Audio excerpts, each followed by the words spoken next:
I was reflecting about what I wanted to share today, what I wanted to talk about. And what occurred to me is a question.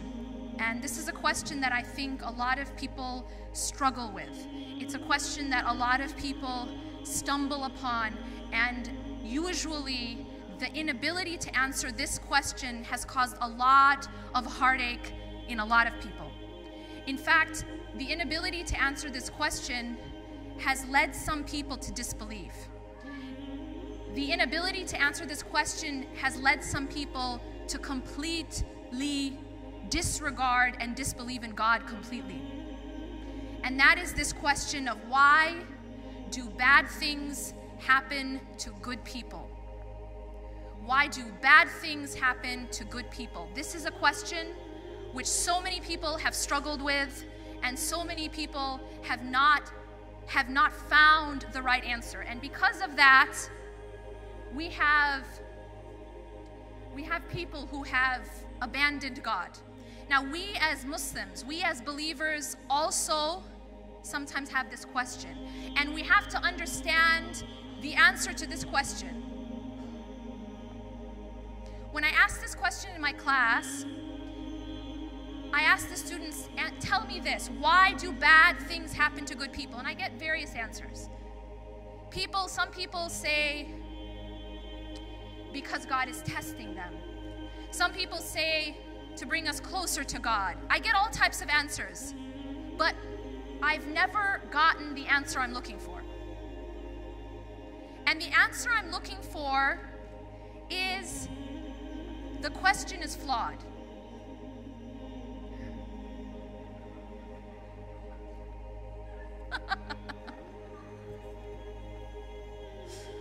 That's awesome. She's just staring at me. Okay, guys, it's awesome. It's cool. It's cool. We've all been there.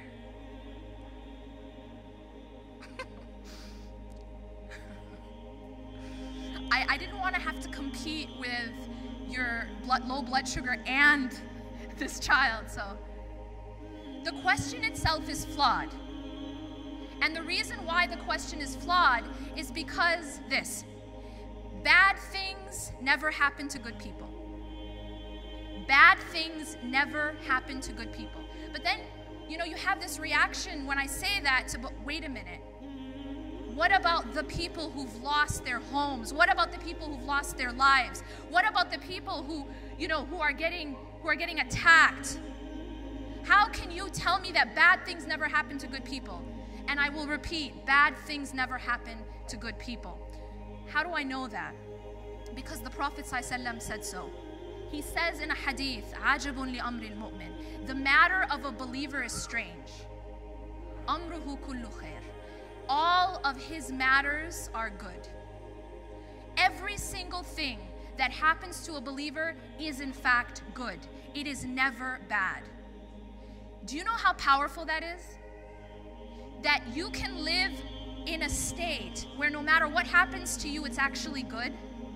That no matter what is taken, no matter what is given, no matter what you face, it's always in the end, it's good for you.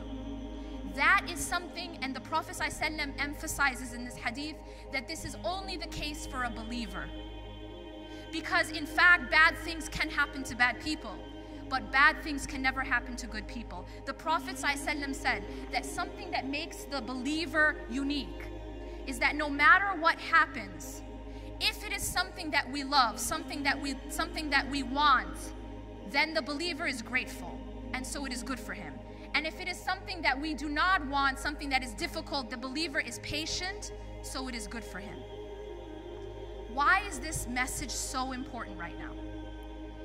Because you see, the thing is, we live in a world called dunya, and one of the characteristics of dunya is that it is a place of tests. It is a place where we are given hardships, and we are tested, and this is also very important to realize.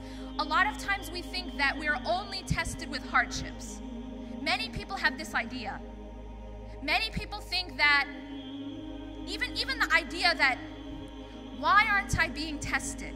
Have you ever heard someone, sometimes we hear a lot about Allah tests those He loves. And sometimes we might go through a period in our lives of ease. And we might think to ourselves, why aren't I being tested? Does that mean Allah doesn't love me? And in this question is something flawed, because we assume that Allah only tests through hardship. We assume that Allah only tests through loss. And that's not true. Allah tells us in the Quran that He tests with both ease and hardship. Allah tests us with both. And in fact, scholars explain that the test of ease, the test of ni'am, the test of blessings, is sometimes harder to pass than the test of hardship. Why? Because the problem when things are given to us easily, think of this analogy. You're sitting on the beach, halal beach, and you're drinking a halal pina colada, and you're enjoying yourself, right? In that comfort and in that state, it's a lot easier to forget about your greater purpose. It's a lot easier to forget about God. It's because we feel comfortable. But then what happens when you get on the boat? Now you're not on the shore anymore. Now you're on the boat, and the storm comes. Now, all of a sudden, the person who was comfortable before is now looking for help. And even an atheist, when they're in that situation, will try to find a higher power. So there you find that there's this test. There's the test of ease, where we don't realize this, but so often it is in the test of ease that we fail. You know how you go through your life, right? And you have these periods of ease where you become heedless. And there's something else that happens in the test of ease. So there's many ways in which we can fail the test of ease. What are they? Number one, one of the ways that we fail the test of ease is that we become heedless. We forget about Allah. We forget about our purpose. Our salah, it's no longer like something we rush to. Our dua, it's no longer that desperate pleading to Allah. It's رَبَّنَا آتِنَا فِي الدُّنْيَا حَسَنَةً وَفِي الْآخِرَةِ حَسَنَةً وَقِنَا عَذَابَ النَّارِ. You know what I'm saying? And there is a big difference between رَبَّنَا آتِنَا فِي الدُّنْيا حَسَنَةً وَفِي الْآخِرَةِ حَسَنَةً وَقِنَا عَذَابَ النَّارِ and رَبَّنَا آتِنَا فِي الدُّنْيا حَسَنَةً وَفِي الْآخِرَةِ حَسَنَةً وَقِنَا عَذَابَ النَّارِ. There is a difference between the pleading of a person who is stuck in the middle of a storm, right? Who is stuck in the middle of the ocean, and the person who was on that halal beach sipping the halal pina colada. There's a difference. So oftentimes one of the ways that we fail this test of ease is that we become comfortable and we forget. We become heedless. We enter a state of ghafla.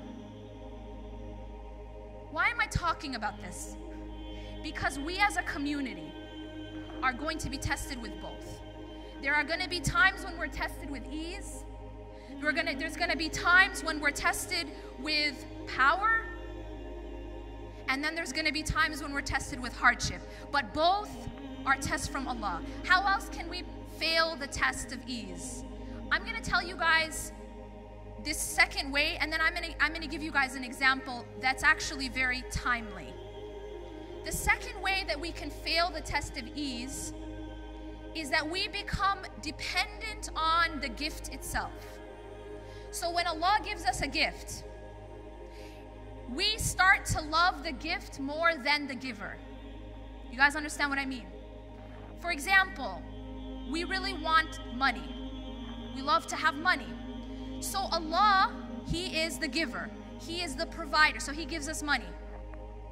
But what we do sometimes is we start to love the money more than the giver. So the gift we begin to love more than the giver.